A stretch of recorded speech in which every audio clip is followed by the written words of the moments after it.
Hi, welcome back to my channel, Beautiful Minutia. If you're new here, my name is Tiffany, and today I wanted to do a wrap up of all the books that I read in December. So in December, I completed 7 books. I had 2 books that I DNF'd, and then I read 5 short stories. Of those, 2 were classic books, and actually all the short stories were also classics. I had 2 middle grades, 1 YA, 1 historical fiction, and 2 nonfiction. Like I said, I had a couple of DNFs. I also had a 2-star, a couple of 3 stars, a couple of 4 stars, and a couple of 5 stars. So I kind of ran the whole range of stars this month. So let's go ahead and jump in. I'm actually gonna start with my DNFs, which is not what I normally do. But since I'm doing the whole month, I think I'm just gonna go in order of that because it's just a little easier than trying to remember what order I read the books in. So the first DNF I had was The Lost Property Office. I don't remember who it's by, but I should have the book up here on the screen so that way you can tell. This is a middle grade book and it's very steampunk, and steampunk's just not my favorite. I loved the cover of it and thought it was really fun, and that's why I picked it up. And the premise was intriguing. It's about a boy who can basically find all these things that have been lost. And he's just like an excellent tracker, and as it turns out his dad is missing, so that becomes an element of the plot that he's trying to find his father as well. I just like, it was fine, but I just like wasn't loving it. And when you're in December and you're trying to finish up your last reads and everything, you're kind of like, I just kind of prioritized and was like, I don't really love this, so I don't think I'm gonna read it. I actually got, I think about halfway in it before I DNF'd it, and then I was just like, you know what? I'm not gonna keep forcing myself to read this. So that one was DNF'd. Really kind of through no fault of its own. It just wasn't my favorite kind of genre. The next DNF I have on here is one that I'm really sad about. And this one I also got halfway through, almost halfway I think, before I DNF'd, and that's the Iliad by Homer. I'm actually quite depressed that I gave up on this book. This is the last book of my classics TBR for 2021, so it feels like chickening out of that in a way. But this book is hard to read, and I wasn't expecting that, and maybe I should have, but I was just like, all right, I'm gonna go in and I'm gonna read it and it's gonna be great. And then I was like, wow, this is taking a lot of mental energy and effort. And December was a really busy month for me, and also one that I was actually struggling quite a bit with my health. And so I just didn't have the mental capacity to focus on this book. And I didn't realize, I mean, I know it's about the Trojan War, but I didn't realize that it would be quite so battle scene heavy, where we have like 20 pages of like a battle, and it's like, and this person killed this person, and this person killed this person. It's like so many names that have no other relevance except for the fact that they were killed in that moment. They were never mentioned before, never mentioned afterwards. And I did have people tell me that the plot really zeroes in on the main character around like halfway or a little over halfway through the book. But I was just having trouble getting to that point. So I do hope to pick this up again at some point. I just felt like now was just not the right time for me, which pains me because I was reading it with other people. So it was really kind of a bummer. But as I've mentioned in recent days, I'm trying to be more gracious with myself. You know, reading should be enjoyable, and there are benefits to pushing through and reading difficult books, even when it's really, really hard. But I just really felt like I couldn't do it right now. So I hope to pick this up again in the future because parts of it were really interesting. We had just started to kind of get to know Hector a little bit, and I really liked Hector. Really loved how the Greek gods were so involved in every like process of this battle, that they would come in and intervene. That was really interesting. I didn't know that was going to be a part of it. But the battle scenes were like a little frustrating and hard to follow. And for some reason, this translator is like obsessed with the word nipple in his translation. I don't know why. It's like everywhere and it's so repetitive. It's like, and so was stabbed through the left nipple, or right above the nipple, or right in between the nipples. And I'm like, what? Why? It was just like really distracting how repetitive that particular word was. But anyways, I do hope to pick it up again, and I actually hope to continue with this translation because it's written in verse and it was really lovely to read, honestly. I just didn't have the mental capacity, so I hope to read this again at some point. I'm going to kind of mention the next couple, 2 and the 3 stars together because they're all short stories, and I actually also did a vlog where I was reading these, so I will link that so that way you can watch it and hear more of my in-depth thoughts on it. I'm really not going to talk about it much here. So I picked up The Cricket on the Hearth and Other Christmas Stories by Charles Dickens. I read The Cricket on the Hearth last year, so I did not reread it this year, but I read the other two in here, which were The Holly Tree and The Haunted House. And I didn't like either of them. I really didn't like The Holly Tree. That one I gave 2 stars. The Haunted House I gave 3 because the beginning of it was really interesting and intriguing. And as it turns out, both of these short stories actually had other chapters that other authors contributed, and my edition does not have any of those. It only has the chapters that Charles Dickens contributed. So I think that that really had something to do with my reading experience, but I just didn't enjoy either of them. Speaking of 3-star short stories, I also read several of Ohenry's Christmas short stories, and I had one, I think it was A Very Chaparral Christmas or something like that. That one I gave 3 stars, and then I read Gifts to the Magi, which I gave 4 stars, and I read Christmas by Injunction, which I gave 5 stars. It was so funny and wonderful. And again, I'm not going to talk about these very much. First of all, because they're short stories, so too much information is not good. Dickens' short stories were like 30 pages or something, but these short stories are like 3 or 4. So they're much briefer. So I really don't want to give too much away. But again, if you want to know more about any of them, then just check out my reading vlog that I will have linked, and then you can just see all my thoughts because I just read Christmas short stories for a day and vlogged it. The other 3-star book that I had this month was Winter House by Ben Gooderson. Again, I actually vlogged while doing this. I vlogged while reading a lot of these, so I will link all of my vlogs down below, and I will actually put in parentheses next to the vlog which books I was reading during those particular vlogs, so that way you can kind of pick and choose as you will. This book is about an orphan, Elizabeth, who lives with her aunt and uncle, and they decide they're going to go out of town for Christmas and send her to Winter House, which is a hotel, and she really doesn't know what to expect, but it ends up being very interesting. There's a mystery to solve and all kinds of things going on. There are elements to this book that I absolutely loved. I loved our protagonist. I loved some very age-appropriate conflict happening within the main friendship of this story, and a great resolution to that, because I have a beef with books, middle grade, but even more so YA, where they portray disagreements, miscommunications, unhealthy things in relationships all the time, but they don't ever portray like healthy resolutions to that, which would actually be really helpful. Like, we need healthy relationships modeled in literature for kids and teenagers to read. And I feel like this book did a really good job of that. I also loved like the puzzles and the wordplay in this, and also the fact that our protagonist Elizabeth is a bookworm, so there's tons of literary references, and pretty much every book that she referenced I had read. So that was really fun. However, this book just got a little bit too dark and weird and creepy for me. I'm not a fan of horror anyway, but this book just got very supernatural in a way that was really kind of creepy and felt like something I would not want to pass off to my daughter. And I just really didn't enjoy that. It was also extremely predictable. Like, I knew who was behind everything. I kind of could see where the book was going towards the beginning. And I know this is a middle grade book, so it's not intended to be like this deep, deep mystery because it's intended for children. But like, I've read middle grade mysteries where I can't figure out who done it and I'm really surprised at the end. So I know it's possible. I'm not like the best at guessing things.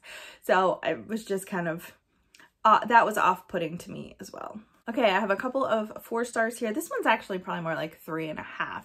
And that's The Best Christmas Pageant Ever. This is like a tiny little book. I read this aloud to my daughter. I usually don't necessarily include read-alouds in my reading wrap-ups, but I'm including this one because I mentioned it in my end of the year tag as a book that I hoped to read before the end of the year or something like that. I don't know. I mentioned it recently on the channel. Maybe it wasn't even that video. I don't know. But I mentioned that I wanted to read this book. So we did, and I'd never read this before, and this is a lot of people's like favorite Christmas book, like children's Christmas book. And I was kind of underwhelmed by it, to be totally honest. I liked the ending of it, and I thought it was sweet. Basically, there's like these group of children, and they just wreak havoc. They're a family, and like their dad's not around and their mom works all the time, so they just do whatever they want, and they're really like what you would term like bad kids. And then they start coming to church and decide that they want to get involved in this Christmas pageant. So that's basically the premise of it.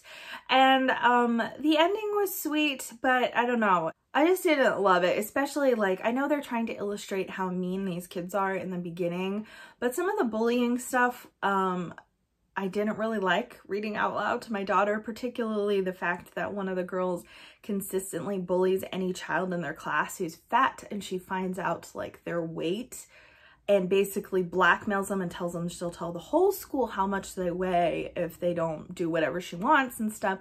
And like, I just like don't like emphasis on that kind of stuff in books. And it was like seriously like 4 different children that it mentioned in succession. It was like most of a chapter where it talked about her bullying. Like almost all of it had to do with her bullying kids that were heavier than she was.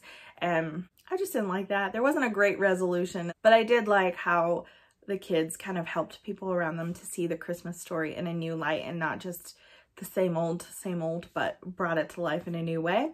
So I did like that part, but it wasn't my favorite kids Christmas story. The next 4-star book on this list is Flamefall by Rosario Munde. I read this book with Christy Lewis from Dostoevsky in Space and Leslie from The Nerdy Narrative. We read Fireborn in, I can't remember. I feel like maybe it was October or September. I can't remember for sure. And so this is the sequel, so I really can't tell you very much about it because that would give major spoilers for book 1. But there are a lot of things in this book that I liked better than book 1. However, the angst was over the top in this for me. It was just, the whole miscommunication trope in YA is just very frustrating. And so there was just a lot of like believing the worst of someone you've known your whole life, and you love them and you care about them, but you're automatically going to assume the worst of them and not even talk to them about it. And there was just a lot of that. And then there was another relationship that it feels like one character fell for the other character because they realized that character was interested, not because they actually loved this character all along, which I don't know. It was just annoying, but the action, it was really great. The plot itself was super interesting. And I think I've mentioned before, I love political stuff in fantasy books. And this had a lot of like political stuff in terms of like revolutions and overthrowing and stuff like that. And I always find that really interesting in fantasy. And I can't believe I have to wait until August for book 3. I thought book 3 was coming out in March. And then Leslie told me it's coming out in the summer and it's coming out at the beginning of August. So that's really a bummer. I think it's only supposed to be a trilogy. I really hope so because I would love to see like a resolution and not have to wait like another year or 2.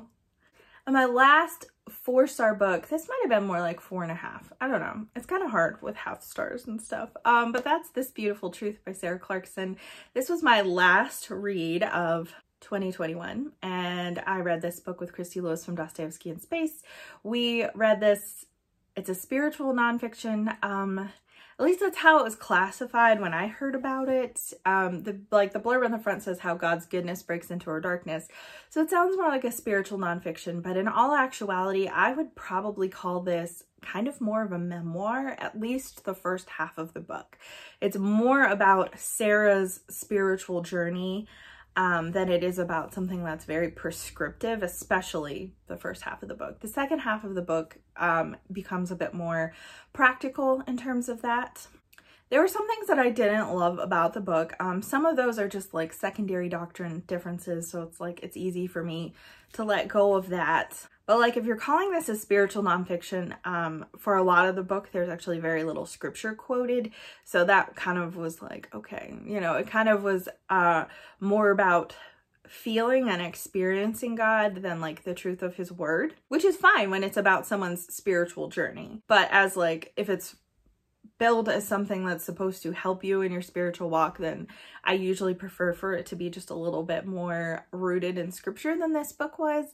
But this book was just completely beautiful. I actually loved it so much. I know I'm sharing some criticisms, but I am actually very, very picky with my spiritual nonfiction. That's kind of how I was raised, is kind of to test everything and to question everything and to make sure it lines up with, you know, biblical beliefs and all of those kinds of things. So I know it sounds like I'm being critical, but I actually like loved this book, and it was actually very helpful to me in a lot of ways because Sarah's journey includes a lot of grief and a lot of mental illness, and I have struggled with mental illness for most of my life. So I felt very seen for a lot of this book. And then the second half of the book is so much about bringing light and beauty to the world by loving others, including like hospitality and homemaking. And as a stay-at-home mom, it was just very validating and also really helped me to remember how important homemaking is, because it's so easy for me to feel like, oh, well, it's not a real job kind of a thing because I don't get paid. I'm not like supporting the family in this, but I love just her emphasis on that and creating beauty in the home. And so many great literary quotes in here. I just love that. And the reflection in literature and art about how light pushes back darkness. And it was really beautiful. I will tell you, if you do not like flowery writing, do not pick this book up because it is incredibly flowery. So if you're looking for something a bit more straightforward, this book probably is not for you. But if you like flowery writing, reading about people's spiritual journeys, and just being reminded of how God's beauty is in everything, including dark and difficult situations, then you should definitely pick this book up. And now we are on to the 5-star book territory. So the first one I have on here is The Chosen. And I probably say his name wrong every time, but I'm pronouncing it Chaim Potok. Don't know if that's correct. He's Jewish. This book is about 2 Jewish boys growing up in New York City, particularly Brooklyn, during World War II. And so it's really interesting. One is a Hasidic Jew and one is more of kind of like traditional Orthodox, even though the back calls him a secular Jew. That's what the blurb on the back says, and that's really not true. But it's really interesting. So it's so much about their differences, their growth, unlikely friendships. Zionism makes a huge chunk of this book, and so that was really interesting. This book was just really interesting in general. I read it with my friend Lisa, and she suggested we read it, and I'm so glad I did. I don't know what I expected going into it, but it's just really fascinating. So it definitely has that like coming of age thing to it. So you could call it a YA, because I think the boys are like 14 or 15 when the book begins. But it doesn't feel like a YA. So I classified it as historical fiction because that just kind of makes more sense to me. But I learned so much about like Hasidic Jews and Jews in general, and I just found this book so very interesting. So I really recommend this if you're interested in any of those things. I found it so like immersive and fascinating to read. It's not super plot driven. It's definitely like character driven and like historically driven. And so that was just really interesting. I really came to like know and love the characters, and it is narrated by one of the main characters.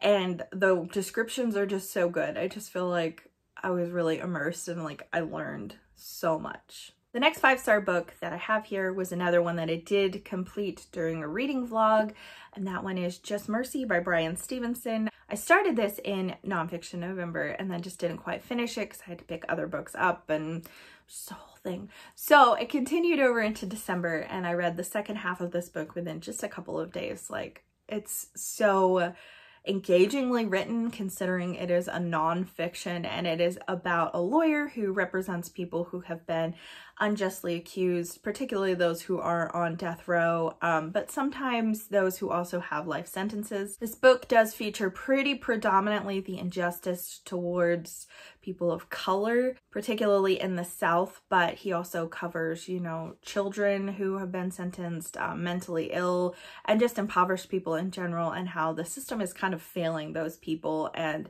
what's wrong with the justice and the prison system in general. And so I found this book really interesting, really sad. It was really hard to read and it got really heavy at times, but it was really, really interesting. I learned a lot that I did not know. So much of it is told in the framework of one case, which is the Walter McMillan case, but he'll have a chapter about the Walter McMillan case and then another chapter in between, talking about other cases and other situations. And so I found it really interesting, and I think that everybody who lives in the United States should read this book. If you don't live in the United States, you probably still think it was interesting and really like it.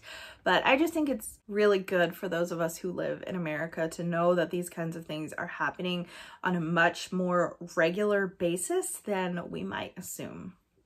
And the last 5-star book, the pièce de résistance, the best, my favorite book of the month by far, is Little Women by Louisa May Alcott. I was vlogging when I was reading this one too. I think it was actually the same vlog where I talked about Just Mercy. But anyways, I gushed and gushed about this book in that vlog, so I'm not going to say that much here, but suffice it to say I had not read Little Women, and everyone is shocked when I told them that, because I kind of like have a reputation here for reading a lot of classics, so it's shameful that I had read 0 Louisa May Alcott before I read this book in December. But I had seen the movie, so I was pretty sure I was gonna like it, but there's always like that nervousness when everyone's like, it's the best, it's my favorite, and you're just like, oh, what if I don't love it? I needn't have feared. I absolutely loved this book.